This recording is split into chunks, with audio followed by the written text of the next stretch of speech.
Hi everybody, welcome. Great to have you aboard. Robert and Bonnick here, RIB. It gives me great pleasure to welcome you to turn your story into a book. So this is a very special time for me. It's the first time that I've managed to put all this 20 years, 30 years of knowledge into one session, right?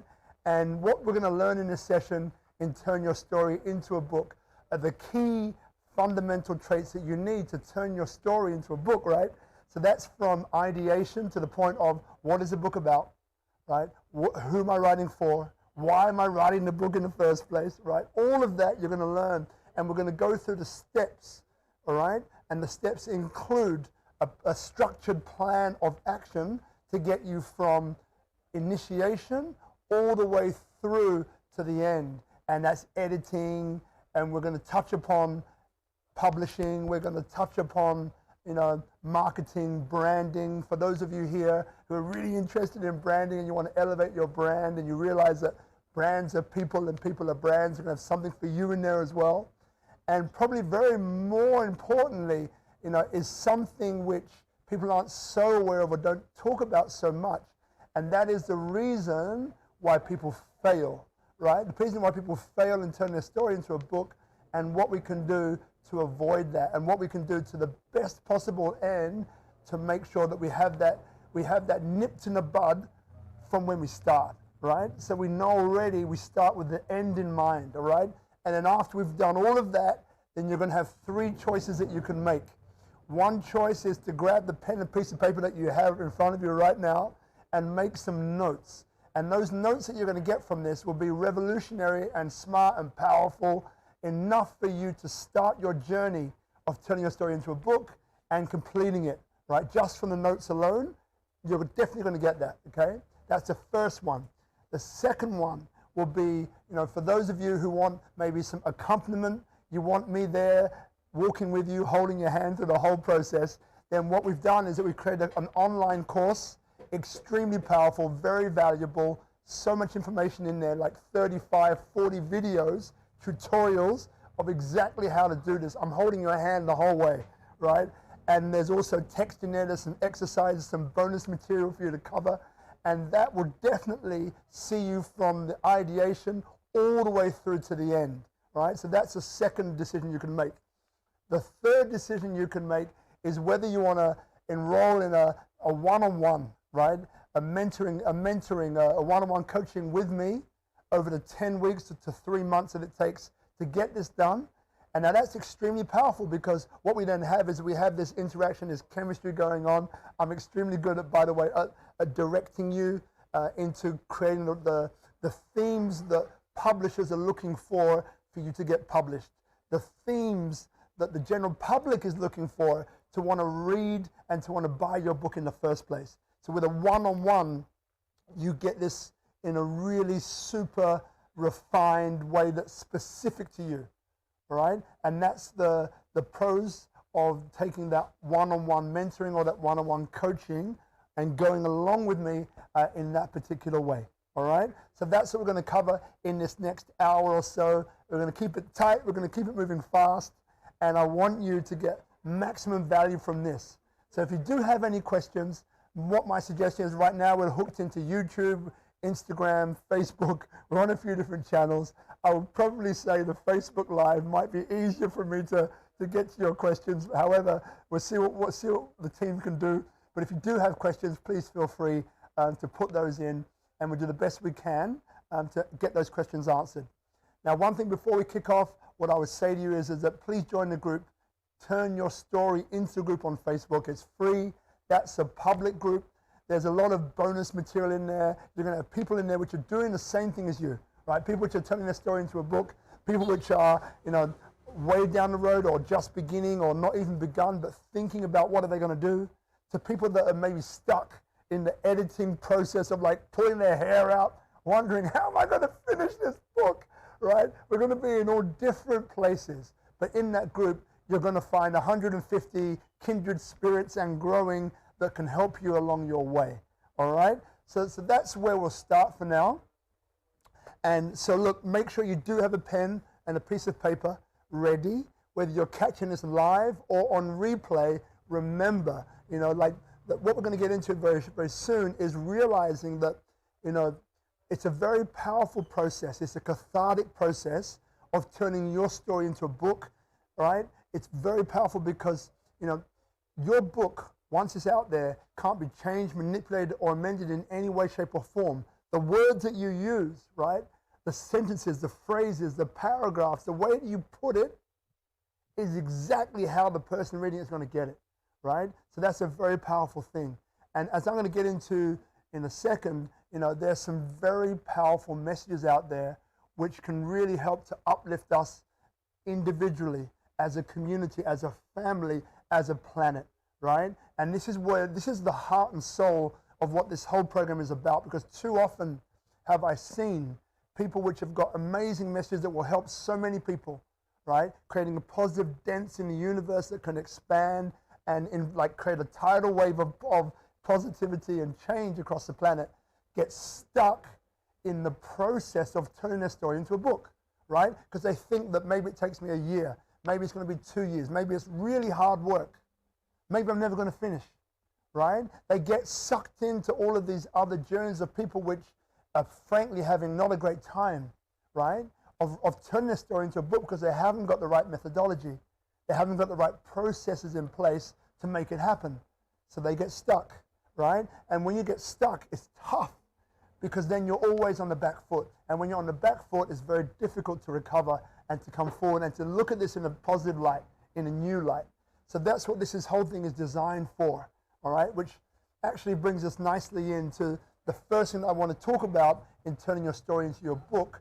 And this is the most important thing out of anything that I'm going to say tonight, out of any process that I offer, this is the key step. And this key step is your reason why. Your reason why. So why are you doing this? Why are you doing this? So I'll give you an example that will help guide you. So there's 3 types of person that I think this will be incredible for, who will get amazing value from, and can definitely leverage this to increase the value of the offering that they're giving right now. So number 1 is, what I call a bucket lister. Now the bucket lister is someone who, for years has been told, right? This sounds like you, right? You've got to write your book. Your story is amazing. It's so inspiring. Like just talking to you really helps me. It helps me to find clarity in what I'm doing, and clarity is power, right? Or maybe like my ex-partner, her mother, I think it was actually her grandmother, was smuggled out of Poland in a box or something crazy during the uprising, right? It's an amazing story, right? And what happened is that she came to Australia. We're now in Bali at Tropical Nomad. That's where we are now.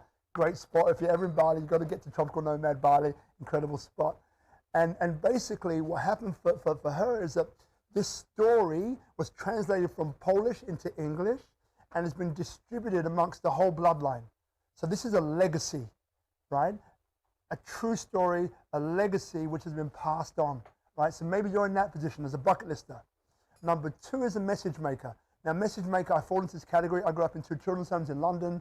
There's a lot of stuff going on for me for 18 years, yet I managed to end up working with Madonna, the supermodels, had a business, voted number 3 in the world, played elite sport, have a family now with 2 children, young children here in Bali. I never saw that coming. I never planned for that coming. So the message which I received early on was this: it's not about where you start in life, but where you're going that's important. So it's not about where you start in life, but where you're going that's important. Last time, it's not about where you're starting in your life, but where you're going to be going that's important, and what you learn about yourself along the way. And what you learn about yourself along the way last time, and what you learn about yourself along the way. So with me, I had, I saw about 100 kids go through that orphanage, right? And so many taught me so much. Gary Lee, incredible guy, chef, was one of the first black chefs to work in, I think it was the Savoy or the Dorchester Hotel in London, massive. Ivan Loughman, one of the fastest sprinters in England. He was beating a guy who was beating Linford Christie, who later on became world champion. Lee Burke, short guy, Jamaican, had a trilby hat, walked with a limp even though he didn't have one, had a cane with this ornate golden headpiece, right? It was a shuffle, like a Jamaican shuffle. Those of you know what I'm talking about will know what I'm talking about. The Jamaican shuffle, right? Lee Burke taught me how to be a man, how to stand up, how to take responsibility. Don't be a pushover, right?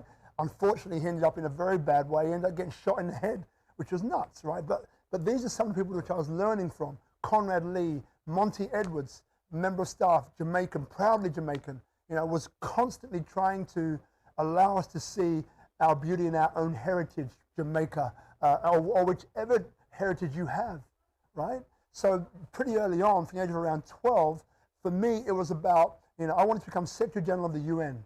I suffered from racism, all sorts of things, right? But one particularly strong racist attack, that I talk about in my book, Soul Survivor, How an Abandoned Child Went From Nothing to Everything, published by New Holland. This racist attack left me bloody, left me bruised, left me upset, left me in a situation where I just wanted revenge. I wanted to attack. I wanted to get back because I didn't think that I gave a good account of myself in this particular interaction. And then something amazing happened to me. And what happened was that the next day I realized that I could choose one of two paths. I could be part of the solution or part of the problem, right? So let me quickly give this to you in a succinct way. Between the ages of 0 and 7, we grow up in the theta brainwave state. It means we're like a human sponge. It means that, we are so impressioned by the people around us, the situations, circumstances that we find ourselves in, that our caregivers are passing on to us. And we take this on board with no filter because we have no filter. And then by 7, 8, our RAS, that reticular activating system, this part of our brain that brings everything into our conscious awareness. It's a bit like if you learn a new word, you keep seeing that word everywhere. Or if you buy a new pair of sneakers, you start to see those sneakers everywhere. Or you're interested in a certain car, and then you start seeing this car everywhere. That's your RAS, bringing back into your awareness only the things that your unconscious bias demands. The unconscious bias is developed between 0 and 7, right? So all of this I had, and I realized, so that next day, when I woke up after that racist attack, I knew I had a choice to make. I could be part of the solution or I could be part of the problem, right? Last point. So at the age of 12, I was in history, studied the 100 Years' War, what went on for 100 years in the Middle East. Kid in the background puts his hand up. Miss, yeah. 100 Years' War, yes. It can't be the same people fighting, can it? Right? I didn't get it until that racist attack. Then I really got it. I got that we are impressioned by our adults, by our teachers, by our parents. And without any pattern interrupt, we're destined to live out, right? To live out that expression. And that racist attack that happened to me were some unconscious robots who didn't realize who they were or what they were doing. They were trapped and entrapped within their own background, within their own upbringing, right? Once I realized that, I knew I needed to be part of the solution. And that's why, and that is a major driver of my life, right? Of bringing people together, creating events, activities, right? Workshops. That's why I became an inspirational speaker, right? Because I had the background that gives me authenticity. I had the background that gives me that knowledge, that understanding of exactly what I'm talking about. And if this is resonating for you, then you feel me too, right? If it's not, that's okay, right? So you get now that my message is strong, and what brings my message, and what is my why. That's why I'm spending a little bit more time on this than I usually would, because you need to get clear on this. You need to get clear on your why. So that's, again, number 1, the bucket lister. Number 2, message maker. And number 3 is what we call a brand builder. Now, a brand builder is somebody who can be in the message maker variety as well. And, it's someone who is incredibly aware that we all have a brand. We have a personal brand, we have a business brand, right? So our personal brand is, do we do what we say? Do we get up and meet people on time, right? Do we have a very strong relationship with our word of authenticity and congruency, right? Do we care for other people? Do we show each other kindness? Or are we more interested in ourselves? I'm not saying it's right or wrong here. I'm just saying this is your personal brand, okay? So that's your personal brand. Your business brand works the same way, except it's about your business. But as we know today, our personal brand moves into our business. So right now, our personal brand and our business brand have never been so closely aligned, right? Our personal brand cannot exist without a business brand. So what we do now is that we realize that if we can get this conscious, if we can really get to the bottom line of this, And then we can create a strategy there. We can understand what our brand is doing, where our brand wants to go, where our brand is positioned. Then we are able to create things like anthologies, #1 bestsellers on Amazon. We're able to create placement in articles or in publications like Forbes, Entrepreneur, Inc. They're tier 1, tier 2. These are things that we can do. And that's with a PR branding agency that I work extremely closely with. And if this is what you're, or the position or stage which you're at, keep on listening because there's some advice for you coming as well. All right? So they're the 3 types of person or people that this online course or this talk tonight, this live event is for, who I believe will get major value. All right? Okay, that's the first thing. So remember your why. That's the key part of that little session. So now the next session. So we'll move on now to the physical book itself. Okay? So now we're moving on to what I call the 10-point technique. Now the 10-point technique is what we follow to basically turn our story into a book. All right? 10 points that we'll touch upon. Okay? And remember, now please take notes. If you're not getting this, there's an online course to help you that guides you through this every step of the way. 35 video tutorials which help to nail this for you, all right, in a very powerful way. So don't worry if you're not getting everything here. Okay, so the first one is, as you said, now this is my book, Soul Survivor, How an Abandoned Child Goes From Nothing to Everything, published by New Holland. Now this is a very old copy, right? So friends of mine, they look at me and they always, even as close as yesterday, a friend of mine was saying, Rob, can't you get another book? Like, this book looks old, it looks beaten up, like, like, come on, man, like, get another book. So this is one of the first books that came off the press. It is old, right? And it's beaten up. Like, I have thumbed through this, I've drawn in it, I've written in it, my kids have probably sat on this. So, there's a bit of sentimentality that's there, and that's the reason why I'm using it right now. So if you can forgive me that, and just imagine a beautiful new book that you're going to get. All right, imagine that for a minute. Okay, 10-point technique. So the first thing is the cover. So now the cover, within 1 second, the human brain can look at and decide upon whether this cover is something I'm interested in or not. So what you need to understand also is that 60% of books are sold on the cover alone. 60%, it's huge. 30% of those are never read. They sit on someone's bookshelf, right? You don't want to be one of those books, and you're not going to be, all right? Not if you follow the 10-point technique I'm about to tell you. But you just need to be aware of that, all right? And look, I found my title last. Soul Survivor I had, and it matches the story that I've been telling you already, right? So I was definite on that. But the secondary title, I wasn't definite upon, and I farmed that out to Facebook, and a friend called Conrad, thanks brother, Conrad came through with the goods, right? And he passed on to me that title, so thanks very much for that secondary title. And the book was titled. Okay, the next part is the back. By the way, pro tip for this one. So what some people do is that, think about Google AdWords, right? So think about going on Google, which phrases have the most searches into the niche that your book is about.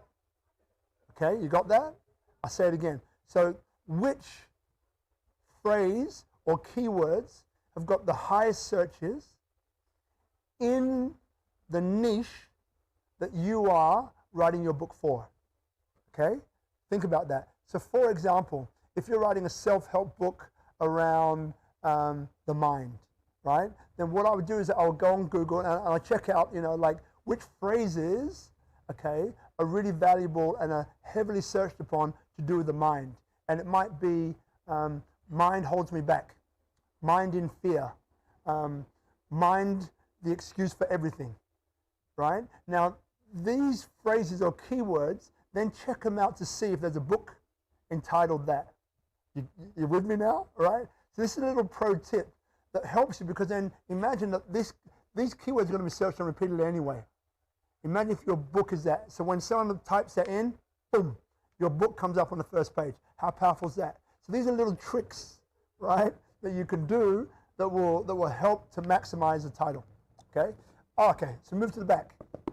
Second thing we look at is the book summary or the blurb at the back. 120 words. Now, in that 120 words, you want to really sell the story of what you're doing, right? So what I've done is I've divided that into thirds just to help you, okay? And the thirds are these. So 1/3 needs to be about you. So what makes you the authority on what you're about to talk about, okay? What makes you the authority? So you've got 1/3 to do that. The next third is about, well, what is the book actually about? What are you writing about? And that second third, you can jumble up this order, by the way, but the second third, you can then decide, well, what can I write in a compelling way that instantly I can see exactly what the book is about. And the third third, or the final third, is what am I going to get from reading this book? Now, this is probably one of the most important parts, because we don't write a book because of us. We write a book for other people, our customer, right? So this is really, am I going to learn resilience? Am I going to learn how to manage and cope with my fear? Am I going to learn a strategy around confidence and how to increase my confidence? Like, what am I going to get from reading this book? Right, that needs to go in there as well. When you've got these three things in there in a compelling way under 120 words, then you have the best possible chance to keep the attention and the interest and the excitement going, right? Good. So remember, what we're doing here is you got me with the cover. I'm interested. Book summary. I'm still interested. Sounds pretty good. Now I turn to the contents. We all know what contents pages look like. Now, if your contents page, the chapter headings are boring, that's a problem, because then it allows me, the potential reader and customer for you, to switch off. It allows me to say, you know what, this doesn't really appear like what I thought it was in the first place. So you know what, I just don't think I'm going to read this after all. And they put it down. Once they put it down, you're done. Okay? So remember that. So those 3 quick tips. Okay? And this is the first 3 points. All right? Remember those. All right? Great. Also, quickly going back, of the title, you also want the title to be very obvious what your book is about. Don't get so generic with this. Like, kind of get specific so I know what it's about. Soul Survivor, how an abandoned child goes from nothing to everything. That is very obvious to me what the book is about, okay? And the last thing, which I'll quickly come back to, is that this focus point on the back here, you want to put that on the back. The focus point and the thirds is what I call it in the online course. The focus point and the thirds. So the focus point for me is, again, it's not where you start in life, it's where you're going that's important. That's the focus point. That focuses the person who's looking to read this book on something, and that's what you want to do. The focus point and the thirds. Great. So now we're at the chapters. We've arrived at the chapters. And what we're going to do now is we're going to rewrite each chapter, right, as a newspaper title or heading. So we're now getting into the structuring of the book now, okay? Structuring of the book. Why are we going to do that? Because, again, as I mentioned before, we want to maintain the reader's interest. If it's thought-provoking, interesting, plain weird, right? What does it do? It stokes my imagination. It stokes my interest of like, wow, I think I'm going to, what is that about? I'm going to read the book. I'm going to go for it, right? That's what we're looking for. Okay, great. Now, for those of you, by the way, who have heard some of this before, there'll be some new information I'm going to release in the next 10 minutes. So just keep a lid on it and keep focused on what we're doing and what I'm saying, all right? Repetition is the way it gets from your conscious mind to the subconscious mind anyway, so you're hearing it again is great. We'll get it really ingrained. Okay, so now we're going to do this for each chapter. So I write down each chapter, I put it on a separate sheet of paper or on a separate page if I'm doing this all on Word, for example, on my computer, or if there's a Scrivener, there's certain package that you can use, but I like things simple. Pen and piece of paper, pretty good. Or, on Word, pretty simple, right? So I tend to go for the path of least resistance with this. So each chapter, I want to write 4 things. The first thing is this, 3 points of what I want to describe in that chapter. 3 points of what I want to describe in that chapter, and I note them down, okay? And then what I want to do is I want to then, which 2 stories do I want to use to alliterate those 3 points? Why is that important? Why? Because we think in pictures. That's how our brain is designed, actually impressioned, and actually it's now a habit, right? So I've got two little kids, 4 and 6. We're here in Bali together with Marina, my beautiful partner. And hi, guys, if you're watching. So what do, right? Whenever we say, right, if you have kids, you know exactly what I'm talking about. Once upon a time, boom, everything goes quiet and you've got their attention. Because we're hardwired, right, to believe in stories, right? Star Wars, in a galaxy far, far away. It's the same thing. So by putting a story in there and knowing which stories we're going to put in there, it's able to impression upon the reader, right? All of those non-verbal, if I was talking to you through a story, right, then you get what I'm thinking, get what I'm saying, you get those nuances. If I'm telling you something like straight out, and it's just on a black and white page, you're not really going to get the same feeling, are you? So stories are extremely powerful, still now. Okay, so that's the stories. So now what we move on to now is an emotion that sums up that chapter. So for example, I spoke about in the children's home in London, certain chapters in there were sad for me, right? Really sad. And so the overarching emotion for those chapters will be sadness. That's what I was feeling. That's the palpable, visceral emotion that I was feeling. And you really want to get into the palpable, visceral emotion. Why? It will become evident a little bit later on. But it's very important that you do. Okay? Very important that you do. And you sum it up in the most powerful way that you possibly can in one word. That's down. Last point in this particular part of structuring is that as we're going through now, what we're doing is that we're building the structure of the book. More important than that, we're building the subconscious mind, the subconscious reflex, which will come up and we'll use in the next segment that we call the emotional writing technique. And this is using your subconscious mind to write the book for you. It's quite revolutionary, actually, right? And you're learning it right now in real time, right? So stay with me. So now what we've done is as we're going through this process, then we know, okay, I know that if this particular chapter of my book, I know what it's about, I know what the stories are that I'm going to include, so therefore I also know where it takes place in the world. Maybe it's in Spain. So maybe, I've got a friend Pablo in Spain who's got some amazing photos that would tie in beautifully with this chapter. So therefore, what do? I start to email Pablo saying, Pablo, hey, I need those photos, brother. Hook me up, send them to me. So I start to get all that reference material, bibliography, all that. So I get that all together now, right? So I've already sent off for it, so I don't get stuck with this stuff later on. I'm doing it now before I've actually started to write my book. Okay? So that part there is quite important for you to remember. If you're taking notes, remember what you've got is you've got cover, summary, contents, divide to chapters, rewrite each one. You have a headline, right? The sections, 3 points, 2 stories, 1 emotion, right? And then that bibliography or reference material that you need to find or send off for, right? That's the structure so far.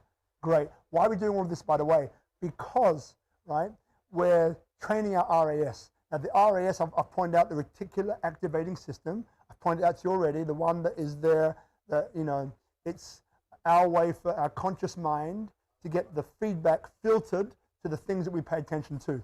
Like I said before, like if you find a new name, a new word, you start seeing it everywhere. If you want to buy a pair of beautiful sneakers, you start seeing them everywhere, right? If you, like a new pair of shoes, I think I said, or a dress for you girls, right? And it's really rare, but then you start seeing it everywhere. It's not rare at all. It's like, damn, I thought it was rare, right?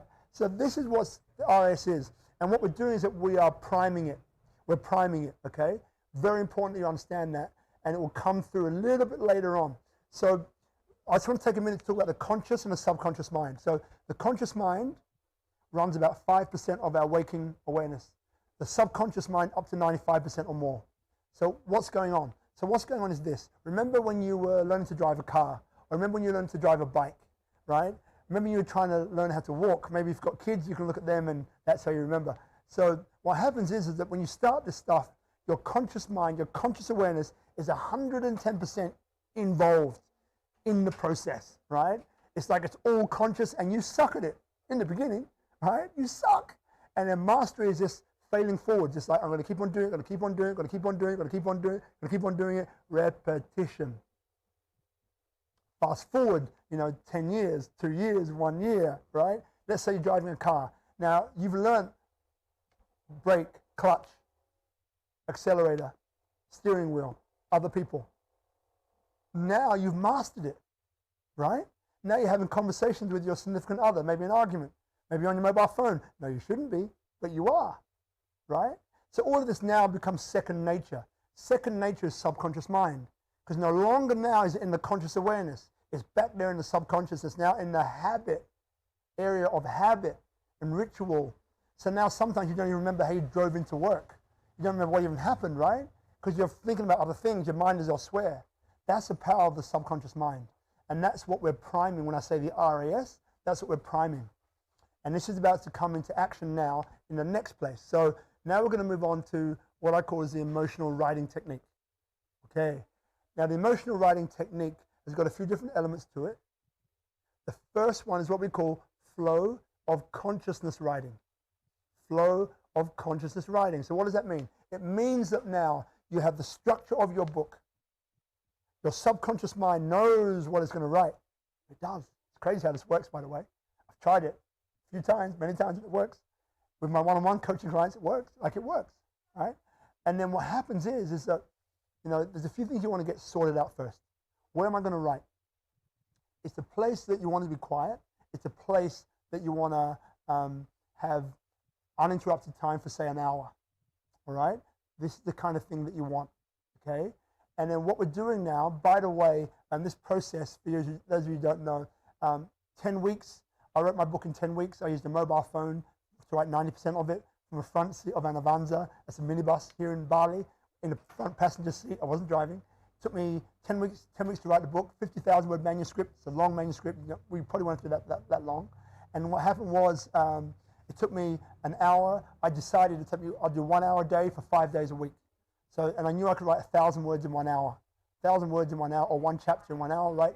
Then you do the maths. 50,000 words divided by 50, right? 1,000 words, 50 hours. So 5 weeks, I did it 5 hours a week. It took me 10 weeks. So it doesn't need to take long, all right? So back to the little like, what do you call it, aside. Let's get back into this part. So flow of consciousness writing. You want to find a place where you can go, where you can be for at least an hour, not interrupted by anybody. Then in that space, you want to make sure that there's either it's plain, it's nothing that you need to rearrange, nothing that your mind can just say, oh, let me just move that pen from this part, or let me move the plant, or let me move this. No, you just want it to be simple.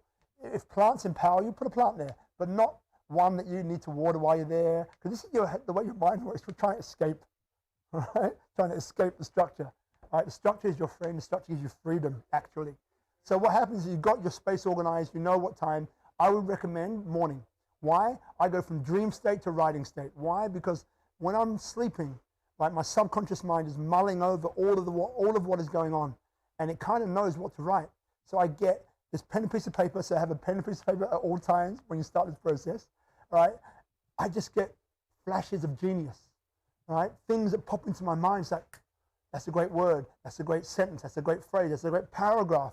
That's a great approach, right? So I'm there thinking like, wow, this is what I can do, and I need to write it down, all right? So these are the things why you need this pen and piece of paper, okay? Good, we'll crack on. So then what we're doing now is we know our time, we know our structure, and now we sit down from dream state to writing state, hour, and we flow of consciousness writing is very simple. It means we just write whatever comes up for us. And we write, if there's nothing there, we write, no, there's nothing here. So you literally write out exactly what comes into your head. Sounds so deceivingly simple, but it's amazing, and it works. It works. So, but what we're going to do, though, is that we're focused our mind on writing our book. So our subconscious mind, will be driven towards writing our book. So it might be 5 minutes of like garbage, what I call might be garbage, but the rest will flow straight through you. Write for an hour, and after you're done, put it away. Do not edit as you write, just write. If you edit as you write, that's one of the big reasons why people fail, which we'll get into afterwards. It's one of the biggest reasons why people fail. They edit as they write. This might be you, don't do it. If you do it, you get stuck. You go round and round in circles, and after an hour, you've sat down and you've got nothing done. Who knows what that feels like? Guilty as charged, right? Yeah, nothing done. You try to edit as you write. It's not about perfection, it's about mastery. What it means is that get it out. On the paper, get it out. Just get it out, right, onto the paper. That's all we're doing, and we put it away. If we're doing via email, if we're doing it on computer, email. I emailed mine from my phone to my Gmail account. That's what I did. And I just did it for the whole process. That's all, right? Nothing complicated about that, right? And after that period of time, it was done. And by the way, in the online course, I go through other techniques to unblock you if you are blocked, certain meditation, certain focusing techniques that help to really get you out of your own way and clear the path for you just to write. It's extremely powerful, right? So now we've now written our book. So now we're in what we call the editing stage. Now I call it the 5-edit technique. 5-edit technique. And it's a 5-edit technique because, yeah, that's right, you guessed it. We do 5 edits, right? Not 10, not 12, not 6, not 3, not 20, but 5, right? Why is that important? Another massive reason why people fail is that they fail to resolve the 3 truths. The 3 truths, and I'll go into some of them now. One truth is that I need to reconcile before I start writing, right? Am I going to tell the truth? Seems so simple, but it's not, right? For some of us, it's like when you get into the real deep stuff, you're like, it gets a bit curly, but you've got to stick to your word. So for example, there was a member of staff in the children's home who I thought was just plain out mean to me. And I hated her. Powerful word. I hated her, right? I really did. But I thought she just wouldn't give me a break. She kept on writing me and writing me and writing. I was like, I've had enough. But I was a kid, and there's nothing I could do about it apart from to do it. So I was pissed off most of the time. Only years later, by the way, did I understand and realize that I love her dearly because what she taught me was resilience. What she taught me was persistence. What she taught me was to never give up, willpower. That's what she taught me, right? But in the book, I reconciled to write the truth. Yeah. So I wrote the truth. I hated her, right? And that's what I did, okay? And by the way, using someone's real name or not, or pseudonym, that's another one you need to decide. Now, skipping back to the one about telling the truth, what I did, which is the pro tip, is that, in a sentence, open close brackets, I put something very quick like, later on, I realized that she was my biggest savior. A little, like a little redeeming sentence that didn't disrupt or take away from the paragraph or what I was writing, but just hit it between the eyes for what it really was, but then kept it real, right? So that's two of those to reconcile those truths, right? And then the other one, which is extremely important, is to not change what you write. No wholesale changes. Now, why is this important? This is super important because what happens is that, so I'm a coach, I'm a speaker, right? I believe in mastery. Mastery is the pursuit of always getting better, no matter how incremental that is. Sometimes I fall down, but I get back up again, right? But I get back up again. And I always look to improve. I don't look for perfection. I look for mastery, okay? So now, for me, there's, in the book here, there's these 5 steps. So I go through, the book is divided into thirds. 1/3 is about what life is like growing up in the children's home. The next third, the middle third, is about, what it's like when you take that, or when I took that limiting belief structure off my mind and what I was capable of doing blew my mind. Working with Madonna, pop star, global, never thought I'd be doing that. Hanging out with Lawrence Fishburne from Matrix, I never thought I'd be doing that. Having a family of my own, never saw that one coming. Modeling with Naomi Campbell and the supermodels, never saw that one. Having a business about number 3 in the world, none of this I saw coming. Playing basketball for my country, never saw that coming. So this is what the power of that middle part of the book, when you remove that. And the third part of the book, and this is what this is really about, the final third, is like 5 keys, which I used and still use today to get to a place of where I am to where I want to go. Because remember, my message is not where you start in life, it's where you want to get to or where you're going that's important, right? So now that's 5 steps. It can take me, 2 hours to a week to do 1 edit. And each one is 1 edit I'm about to take you through. So what happens then is that by then maybe I can do it in 4 steps, not 5, 4. So maybe I'll change it. And you're way ahead of me. The next edit, because there's 5 edits, I'm going to end up with 1 step? So I have to reconcile to not make any wholesale changes. Now those 3 alone will save you eons of pain. The authors that I spoke to in waiting, and when I went a bit deeper, I realized, and they realized too, that they were stuck in editing paralysis. Editing paralysis, and that's why they never finished their book. They never finished their book because of that reason, right? They didn't reconcile those things before they started. Okay, so now the 5 edits. This is the filter for each one. So you go through with this filter on. That's how we do it. Okay, first filter is, does it make sense? Remember, the flow of consciousness writing, something that won't make sense, right? You clean it up through that filter. The second one, right, is structuring of sentences and paragraphs, right? So you go through with that in mind. And this is common sense. You'll go through in there and it'll be like, well, this sentence goes on for a paragraph and this paragraph goes on for a page. You know it's too long, right? So it's like this. Use your common sense. Have faith in yourself. The third one is, how does it flow? How does the whole thing flow? This is where you begin to look at it from your reader's point of view. How does it flow? The fourth step, the fourth edit is, not sound like words, repeated words and repeated sentences and phrases. Now, if you do public speaking like me, or you're a speaker or a coach and that sort of thing, what you realize is when you're talking, you say or repeat certain words again and again and again. And if you ever watch yourself over and over again, then each time you're like, oh, you're like hurting. I realize now I say right a lot, for example. And there was a time I was going, right? We've all got these things. When you write, it's about 20 times worse. You just see these words, these repeated sentences, and you're like, oh my God, I did it again. Another phrase, oh my God, I did it again. So you've got to have humor. In this step, you've got to have a bit of humor. If you don't, you're going to be like, oh, pulling, I haven't got hair to pull out. But like, you'll be pulling your hair out, right? You don't want to do that. You don't want to do that, right? Have some humor. You'll get through this. By this time, you've almost finished the book anyway. So that's the fourth edit. And your thesaurus is your best friend at this point in time. Your thesaurus is one that's going to save you, okay? Got it. Fifth and final edit is, how does the whole thing work together? How does the whole thing work together? Woo! Now you're cooking with gas. And this is the point. Then you pass it on to your editor if you're going with a publisher, or you pass it on to your freelance editor if you're going the route of self-publishing. All right? Okay. So now you work with that editor, fine-tuning your manuscript until they're happy with it, you're happy with it, and away you go. So that, in a nutshell, is the 10-point technique. 10-point technique. Remember, if you want this cheat sheet, just send me a message and I'll send this cheat sheet to you. That's free of charge, obviously. I appreciate your time, so you can have that, no problem. And that cheat sheet runs through what I've just kind of said as well and gives you that idea, and it buries it in the depths of your subconscious mind, right? So you're good. All right. So now what are the next steps? So now this is the part where I just want to take a bit of time to get into, like failure, right? So we got to embrace failure. We've got to embrace it, because why? So, I'm coaching a whole number of clients, one-on-one coaching or mentoring, if you want to call it that.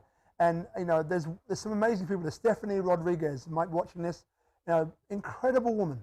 She had a mission, right, to positively impact the lives of 1 billion people. You heard it right, 1 billion people by the year 2025, right?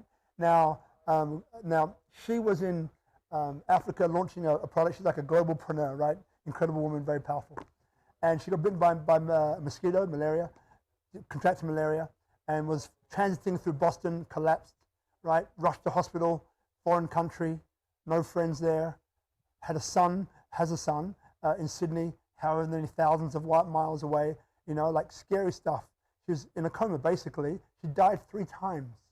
3 times the last rites were administered to her, right? Crazy, right? She lost her toes because of the drugs that they were using to keep her alive were drawing blood away from the non-vital organs, so she lost her toes. They wanted to amputate her legs as well. She said no.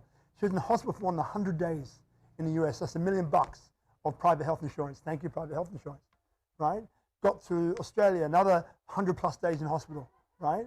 Now we're writing a book together, and I believe that book will have a very powerful impact in affecting positive lives of 1 billion people, right? Amazing. 2 other ladies that I've been doing like discovery calls with and kind of advising. Matilda Dwi Lestari, Didi, 2 Indonesian women, the first 2 Indonesian women to climb the 7 highest mountains on planet Earth, including Everest, or the highest mountain on 7 continents, including Everest. Amazing, right? fantastic people. Christina Ventura, another incredible woman who's doing an incredible project for women and empowering the planet Earth. Marianne in Switzerland, who's got a truly unique program for what she calls the black sheep, those people who feel like they don't fit, you know, and it's about how to embrace that and how to run with it, right? Embrace your uniqueness and power, right? That's another one we're doing this incredible book with. There's Marsha in Jamaica. This lady is a powerhouse. When she speaks, you listen. I'm Jamaican, my background is Jamaican. And like she's raised millions of dollars for charities over the years in Jamaica alone. Far out. Ethan, you know, another guy, another Caribbean, you know, like he's got like a $1 billion network, and how he arrived there, you know. So these are some of the stories. Some people which I'm working on a one-on-one basis, right? Very powerful. Now, why do people fail? So what I'm realizing is this, that we all start with a really powerful intention in our mind. We know why we're doing the book and we're tapped in, right? But then life gets in the way. Something happens and we lose our position. Once we do that, we give up. So this is very important now. I call it underachieve your way to mastery, or underachieving your way through mastery to success. So what that means is this. So quite often, for example, I have the intention to wake up at 5 a.m. 10 days in a row. So what happens is maybe the first 3 or 4 days, I'm killing it. I'm killing the game, right? It's amazing, I'm doing it. What happens then? What happens next is that I falter and I fail that day. What do? For most people, we kind of give up, not realizing that there's the law of 67. We're rounded up to 70. If I just complete 70%, it still entrains it in my mind as a habit. If I do 7 out of 10 days, I'm still gonna make it. Because what we're doing now is the habit. It's the habit, not the quantity. Because once I have the habit on board, then I can up the quantity, right? Because I'm in the habit of doing it. So underachieve your way through mastery to success. So please, no matter what, and what we're doing in the online course, by the way, is that we're combining 20 years of coaching into a how-to. It's one of the first times I've ever seen it done like that. Because most how-tos are like, this is how you do it, this is how you do it, this is how you do it. But they don't give you the inside track, the reality of, hey, you might find this difficult. Hey, you might lose the willpower. Hey, you might run into some roadblocks. Then what do? If you haven't got an access to be able to short circuit your brain and find a way to come out and around and continue on, you're going to give up. And that's what I'm finding with some of the private coaching that I'm doing, right? A few of them are like that, and that got me thinking. And I realize now that what I need to do is to reorientate this a little bit, right? And really talk about failure and about embracing failure. Because if we can embrace failure and we're not scared of failure anymore, it no longer holds us back. Just like racism for me. I haven't suffered from racism in 20 years. Does that mean that it doesn't exist? No, it exists, but I haven't suffered from it. Why? Because it's no longer a problem for me. I've accepted it and I know what it is for me. Unconscious robots, I told it to you before. 100 Years War, I know what it is. I know where I stand.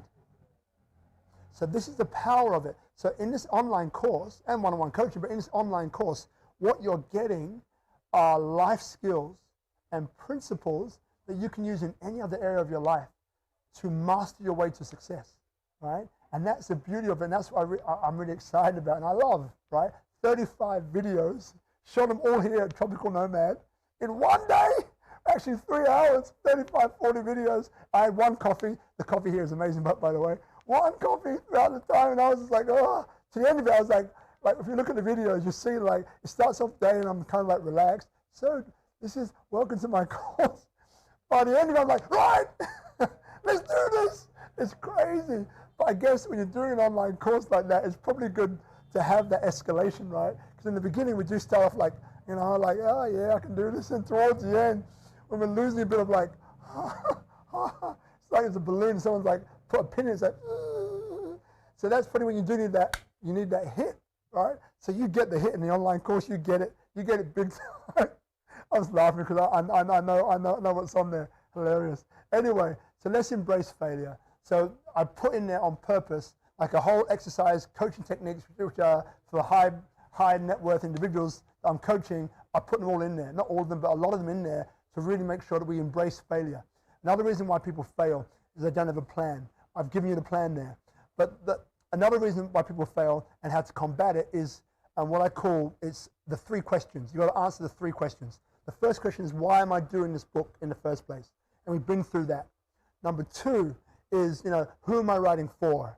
Who am I writing for? And this is where you get up close and personal with who you're writing for. I recommend Facebook groups. Why? Because there's a Facebook group for everything.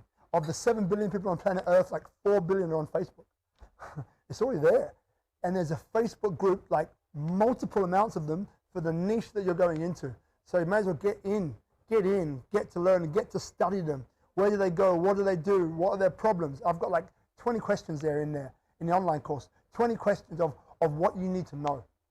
And when you're in there, you'll get to know them real well. So then it's like you're pulling over like a shirt onto your body, and now you're wearing the shirt.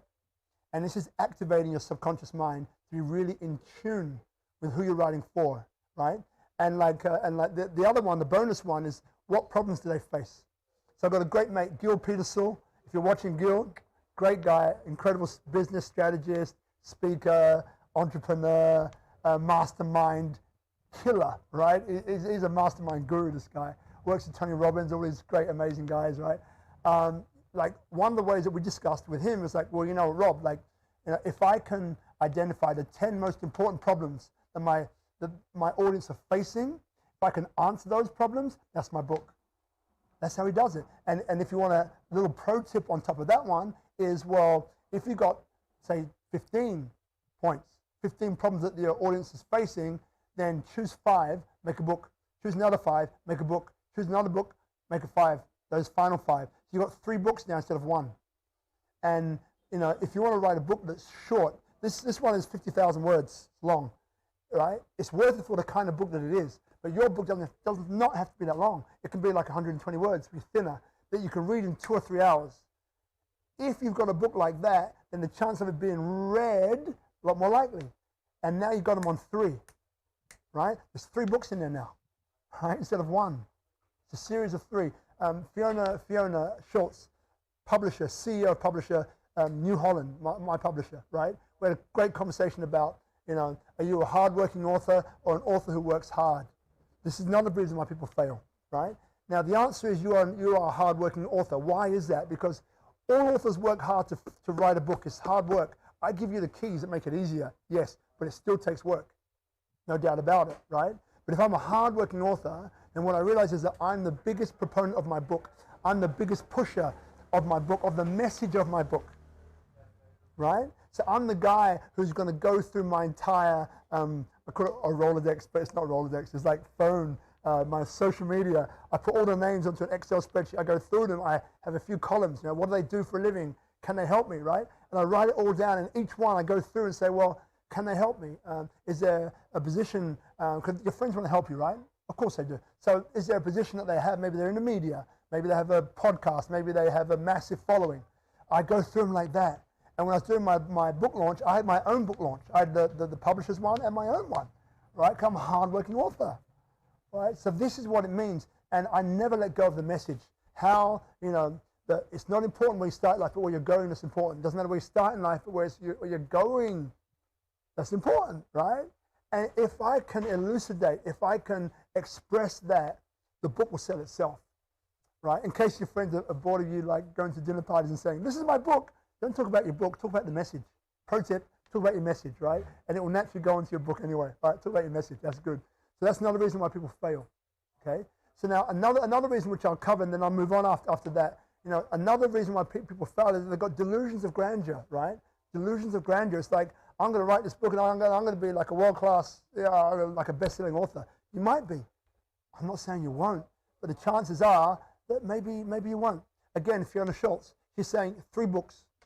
3 books in general. She's published thousands, tens of thousands of authors over the years. Very successful at what she does.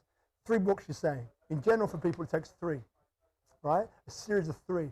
So as you're going into this, if you've got a lot of material, just think about doing 3 books, right?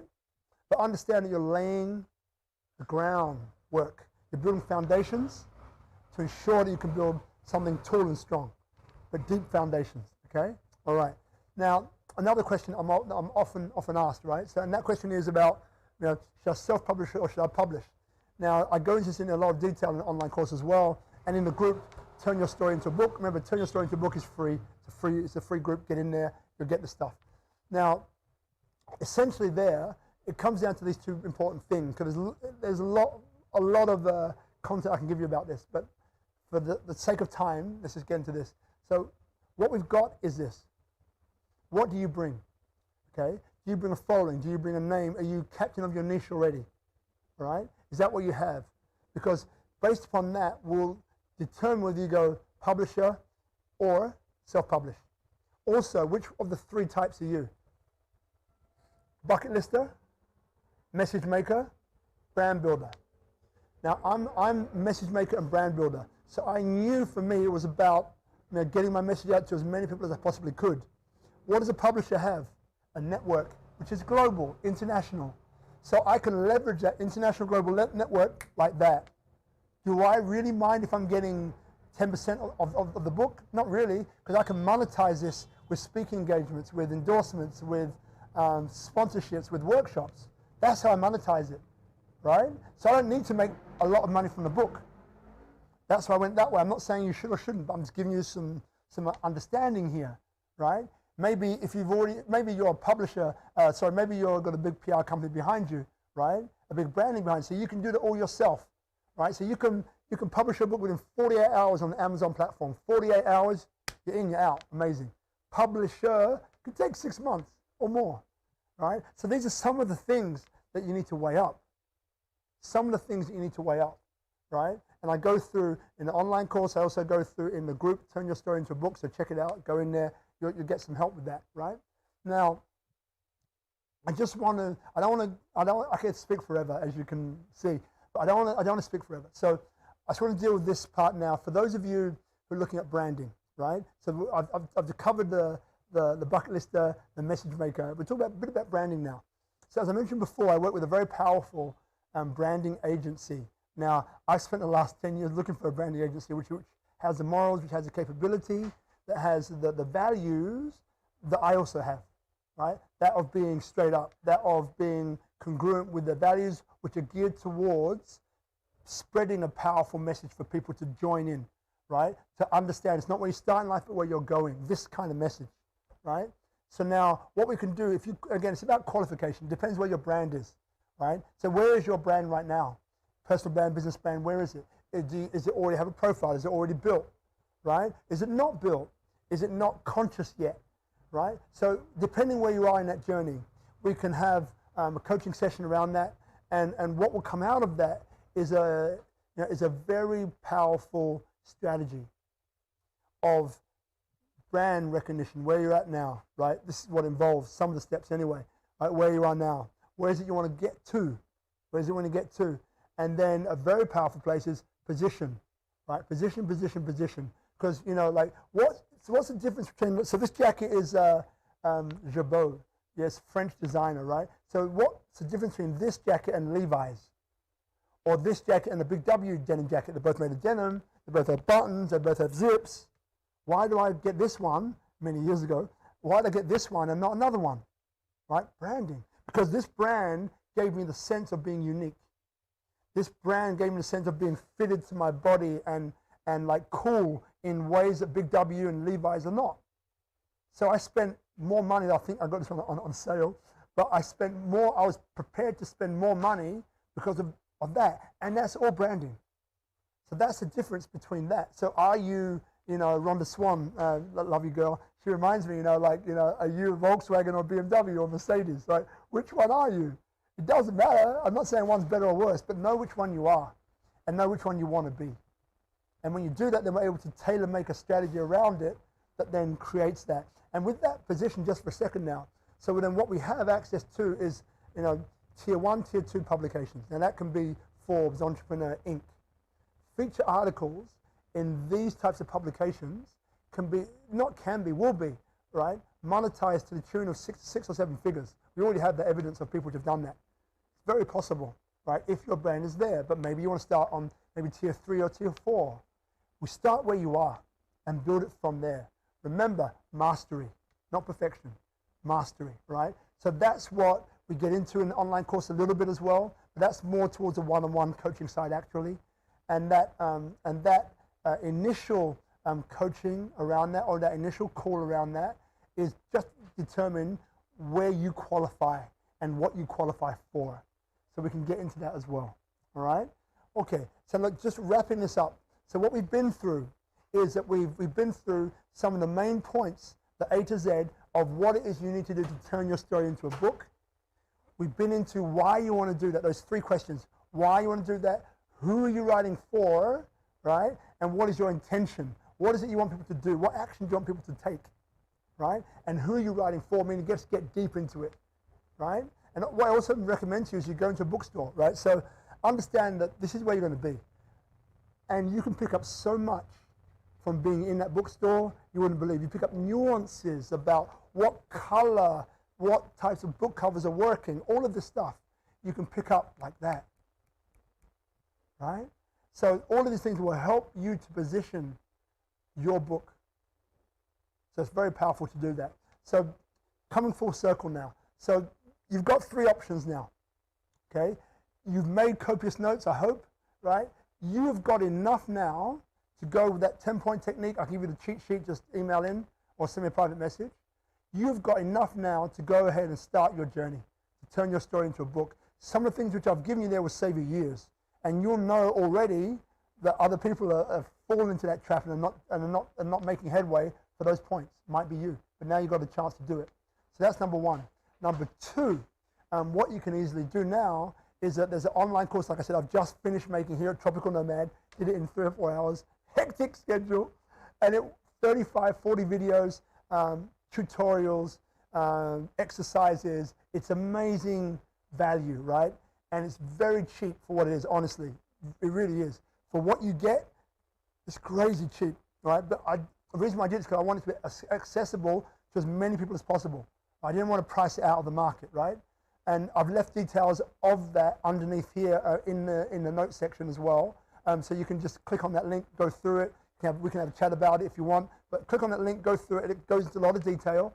But it's a very powerful online companion that you can do in your own pace, right? So it takes 10 weeks or less for me to write my book. Most will take between 3 and 6 months. Depends. I've established there's 2 tracks. Fast track, custom track. And it can work with you on either level. So it's set up for that, right? And you take it in a module form. So you take each step as you need to. And as I mentioned before, it's incredibly inspiring and motivational. It's like I'm sitting on your shoulder going, hey, right? Because remember, it's not about the how-to, right? It is, but it's not. It's about what's beneath that. It's about knowing where people fail and how you're going to avoid failing, right? Because you know what it is, and you've got the strategies and techniques to take you around that and navigate you onto success. Very powerful. And I love the fact that for the first time we've been able to thread that in to one online course. It's really cool. I'm really happy about it. I really am. So that's online course. And the final one is to work with me on a one-on-one basis. Now, it's like a mentorship or a coaching. Now, this is powerful because, you know, like this interaction that we get, it's like you're sitting next to someone who you vibe with, who you gel with, who's got your back. Someone who's right there, who holds your hand, who holds you up, who gives you a kick when you need it. Sometimes you need that. Or gives you a big hug when you need it, right? And we got that too. So the one-on-one coaching really is that companion, right? I'm there right with you. We break it up into a number of different phone calls and Zoom calls, and we've got a bunch of exercises that we can do as well. But it's a real companionship thing that can last for, usually we do it in 3 months, but I've doubled it now. It can be 6 months as well, right? It's all included in that whole package. Very powerful, right? Very powerful, and you'll get motivation, your inspiration, and steps there. Like I'm really good. I found out at like creating titles of books. I have no idea why, but I do. It's like they just pop into my head, right? So, and also I'm able to steer you on the best possible way for you to really, to bring in the best possible opportunity to get a publisher and to write a great book. So, because this is what it's about. At the end of the day, it's about writing a great book, not just a book, but a great book, right? There's a difference here, like the average stays around 50, 60%, but those who give 90% and above, it's 95%. There's not enough people to do that. I'm not talking about perfection. I'm talking about mastery. I'm talking about effort, right? And if you're prepared to step that way, then I'll join you in that, and we'll take that path together. It's a very powerful step, all right? So they're the three choices that you've got. And remember, okay, we're going to wind this up pretty soon. So remember, turn your story into a book. Join that group. It's free. It's a great public group. Lots of great advice, information in there. All right. Highly recommend you do that. Reach out to me if you want to talk about the one-on-one coaching. Right. And you've got the links in the description for the online coaching course as well. And as I mentioned before, you've got all this free content, which I'm so happy to deliver. And if it helps you to finish your book, right, and to get it done. There was one guy, Andrew, who's a blogger, and a really cool guy. I met him here at Tropical Nomad when I did a book writing course here. Not book writing, but a book course here at Tropical Nomad. And he started his book, and he's one of those guys who got stuck in analysis paralysis and couldn't finish it. After we went through this coaching call, right, he got so inspired by it, right, that he finished his book. That's what I love. Because again, what I really, really hate to see are great messages which don't make it out there.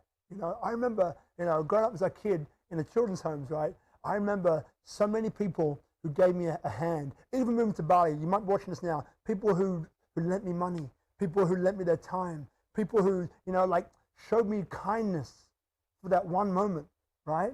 Showed me kindness or love for that one moment, right? And how that transformed my life. Because remember, and you can relate to this, I know you can, but when we look at some of the most important decisions we made in our lives, we'll see that someone else held their hand or supported us or was prepared to. Now, I've made lots of decisions on my own. I made lots of mistakes on my own too. I embrace them, right? Some which I didn't do, but that's what happens, right? So what I'm saying to you now is that, maybe you've heard something here tonight that's just tweaked something in your mind. Right? Pay attention to it, take action with it. Don't let fear hold you back, right? And most of all, if you've gotten something from this and you can share it with someone else and you can help them up, do it. Because it always comes back anyway, but do it, all right? And finally, my final thing here is remember, right? It's not where you start in your life. It's not where you start. It's where you're going that's important and what you learn about yourself on the way. But one thing, don't delay. Don't delay. Don't let fear hold you back. I've seen that so often where people just delay and they let the opportunity pass them by. Don't let that be you. All right? Lots of love. I just want to thank Tropical Nomad, Itchy and Bella again. Let me film here. I love it here, Tropical Nomad. We do Speak Up Monday, another incredible platform, inspirational platform here every Monday. 7 p.m. You've got to tune into that if you're not doing it already. Got some great guys coming up. Done 66 of them. They're fascinating, empowering, and I love it, right? So look, just thanks again, guys. Lots of love to you. I look forward to seeing you soon in whichever way that comes. Blessings from Bali. Thank you so much.